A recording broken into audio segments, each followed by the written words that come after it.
Hello wonderful people, Connor Whitmore here again with another video for you on the Nawtystep channel, and today I'm going to be talking about the new album from Skrillex, Quest for Fire. This is the first in a double album rollout from Sonny Moore aka Skrillex, his first multi-track collections in 9 years. The long-awaited follow-ups to Recess, which dropped in 2014, and I think it would be fair to say that quite a lot has changed in that time. He's maintained the banger focus with his music and very much kept it hype-centric, whether it be dubstep or trap or different types of house, whatever, but has simultaneously shedded himself gradually of the brostep tag associated most of all with him and his rise to fame. A maturing of his sound, shall we say, as the production and the sound usage has become a lot more mainstream friendly, with still ample time for hard-hitting material, but just as much time for a commercial pop-leaning cut. See Would You Ever, or Midnight Hour, or Butterflies, which actually ended up being the first single from this LP. Like I said, a maturing of his sound from the bombastic and cartoonish appeal of brostep, reflected somewhat in his appearance as well. The long hair's been tied up, the tortoiseshell glasses are gone, the guy's got a beard, the turtlenecks are being whipped out. Yeah, that sound and the image that came with it have almost completely faded, but as I touched on earlier, the heaviness has kept its place in his recent discography. For every Midnight Hour or Would You Ever, there's a Humble remix, or a Warlords, or a Fuji opener. And so the question was, for a first full-length album from him in 9 years, what exactly were we gonna get? As soon as Skrillex let people know that he was writing albums plural in November 2019, the dots started to be connected. The idea being that he'd be dividing these two sides of him up, the more mainstream version, the heavier version, newer and older, and that very much proved correct. With Quest for Fire, which is going to be the subject of this particular video, being very much the heavier Skrillex LP of the two that we've got here. Not to say though that this album is just banger upon banger, heaviness galore, because in large parts what Skrillex does very well stylistically with Quest for Fire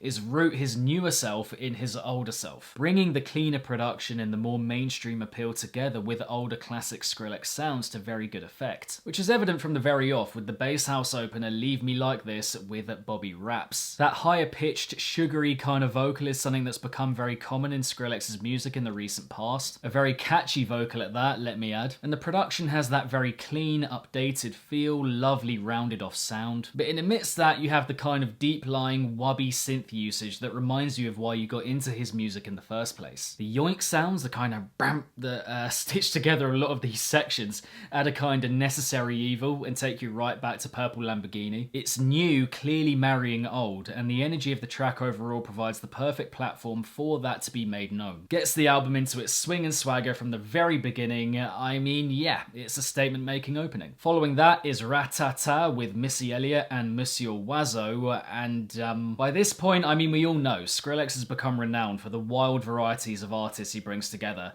and this has to be up there with the most accomplished of them all. Sampling the lead line from Oiseau's Positif, Skrillex carves out this fantastically devilish, breaks-esque kind of banger. The kind of nifty instrumental that worms its way into every nook and cranny it can find. I mean, it is so naughty. And I cannot mean it enough when I say that they couldn't have picked a better vocalist in Missy Elliott to go over this beat. Her pointed delivery glides expertly over the angled backdrop, very braggadocious, full of attitude. The flow is so on point. A small part of me did want this track to be a little bit longer. I think it runs just a tad short at just over 2 minutes, but adding more would run the risk of ruining the good that we do get here and might take away from the explosiveness of the tune overall. And not that I want to mention his name in a positive light right now, but with the artists he's bringing together and the incredible sampling of original ideas on show here, Skrillex is operating like some kind of EDM Kanye with material like this. An incredibly fun tune, and will almost definitely be one of my tracks of the year. Moving on from there, we have Tears with Joker and Sleepnet of Noisier fame. Again, the collection of artists here is just incredible. One of the most atmospheric introductions I've heard in years. I feel like I'm on the set of Dune,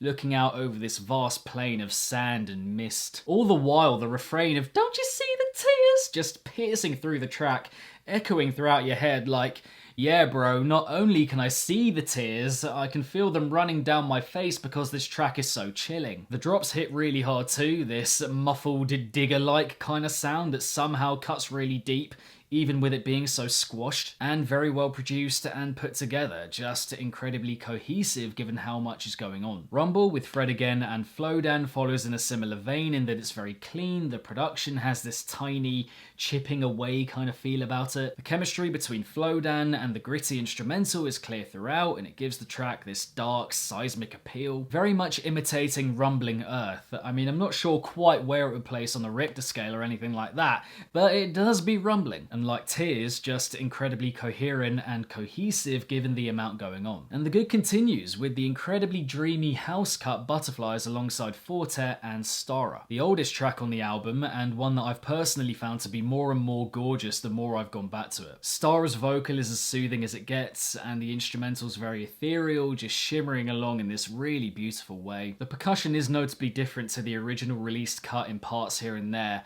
just a little bit amateurish in its sound, but doesn't take too much away from the tune overall. We then have Inhale Exhale, which almost functions as a kind of Skrillex remix of Alone With You by Luna George and Keto, who are credited here. Another very clean, well-produced cut going down the trap route, but making it super wubby. The main vocal darts over the track perfectly, though my favourite touch on that front, on the vocal front in that tune, is the do-do-do-do-do-do-do that kind of floats at the top of the tune, and which is stunning in every iteration of it, and quite important, I think, to have those moments, those little touches of melancholy, just to combat the banger appeal of the LP. Now, you'll notice that I haven't said that much negative so far, and that's not to say this opening few are flawless or anything like that, but most drawbacks are minuscule to the point of not really being worth mentioning in the context of those tracks individually, making for what I think is one of the best, if not the best, opening to a predominantly bass album in recent memory. But with such a high, a relative dip would be inevitable at some point, and it is from track 7 that happens. The Street I Know is a pleasant enough tune, bit of an airy, light-headed feel to it, that functions pretty well as a way for the album to reset and kinda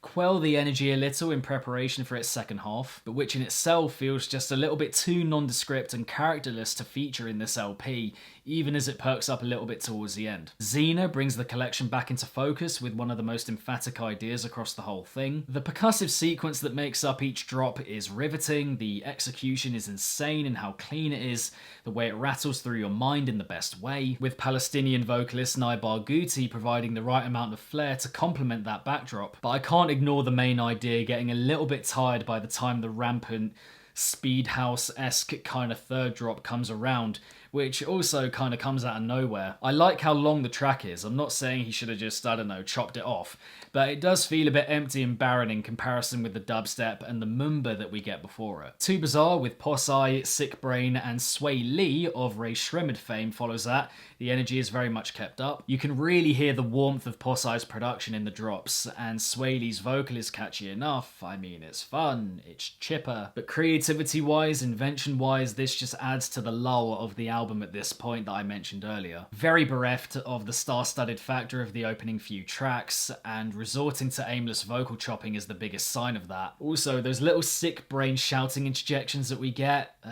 no.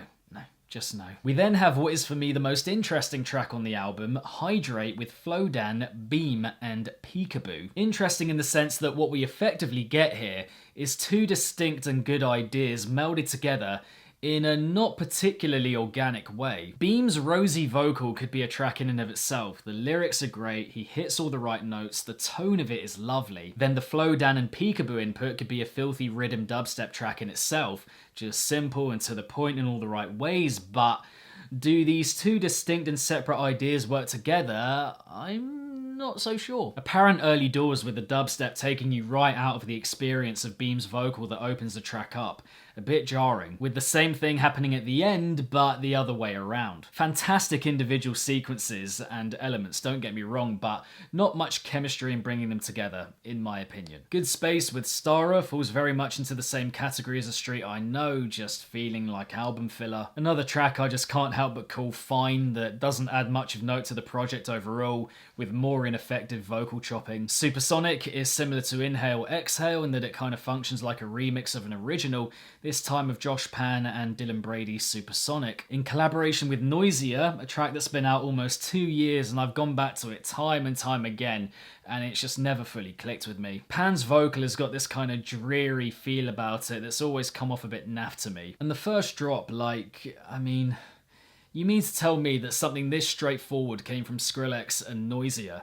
Big lost potential vibes in my opinion. The second drop does pick it up well, to be fair, and don't get me wrong, it's exceptionally well made, like insane on that front. The general makeup of this track is mad, but the first drop is the main focal point and leaves the first impression, and there's just hardly anything going on. The album does finish strongly though, with the closing couplet Hazel Theme and Still Here, a pairing that through its vocal sampling effectively functions as a continuation of Skrillex's 2020 track Cliptown Empyrean. Hazel Theme lures us in before bouncing into the somber UK garage beat that is Still Here with the ones that I came with, alongside Porter Robinson and BB Borelli. Nothing particularly special about this track. I mean, the instrumental plays out, not much interruption of that, but the beat itself is punchy, the main vocal chop has got a kind of sweet innocence about it, very fragile, very delicate, and the Borelli refrain of Still Here with the ones that I came with is touching. It strikes me as Skrillex's way of, I suppose, celebrating all the people who have got him to this point and who are still with him, adding to the whole collaborative excellence of the LP. And yeah, that whole track just plays out really nicely as an ending, in my opinion. Kind of funny that the Burial-esque sample is taken from the Lizzie McGuire movie, but you know, that's the genius of the man. And I'm very happy to have ended on that good note, because with my thoughts on the tracks leading up to that closer, in large parts not feeling that second half of the album as much as the first, my fear was that people would take that as my overriding feeling on Quest for Fire, which wouldn't be accurate. I think the good tracks here are very good, very, very good, and the second half tracks are still decent, they just pale in comparison with those in the first half. The relative dip from track 7 is clear for me, but in the general context of EDM, they're still very solid tunes that virtually anyone else would be very happy to have made. The production and sampling are exceptional across the board, loads of very memorable vocal features over the 15 cuts too. The melding of old Skrillex sounds and new Skrillex production in many of these tracks ties together his different eras quite well. There's a hell of a lot of variety, which I think, you know, we knew already, the insane range he's got when it comes to trying out different genres, but he's proved that again here emphatically, and I think the album's the right length as well, 15 cuts, 45 minutes long. Do think as well that he gets the mix between bangers and storytelling just about right. The lull is clear to me. I think the holes are easier to pick with that second half, which for me ensures that Quest for Fire doesn't quite have the complete feel it potentially could have had. But with the first half being so good, and the clean production, the catchy vocals over the course of the LP, all that extra good stuff that I just mentioned, I think it's still a very impactful and engaging long-form return for him overall. Much more so than its successor, Don't Get Too Close at least, but more on that in a bit. But there we have it, guys, my extensive thoughts, my full review of the first in Skrillex's new double album rollout, Quest for Fire. Hope you enjoyed the video. Thank you very much for watching. Now I want to know what you guys made of the album. Drop all your thoughts after, what is it, about a week and a half or so of it being out. I want to hear your updated thoughts from your first listen to your, fifth or sixth listen now, whatever it is. Drop all your thoughts down below, what you're thinking about the album overall, your favourite track, etc. And also what you made of my thoughts, my review, and what I'm thinking about the album overall.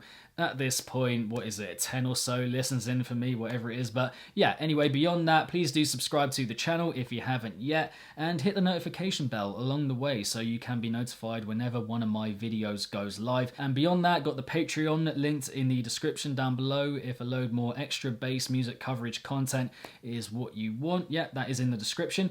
But yeah, aside from that, see you in the next one, guys. Thank you very much for watching again. I suppose you can guess what the next video is going to be off the back of this one. But yeah, I will see you in that one, and keep it naughty until then. Peace.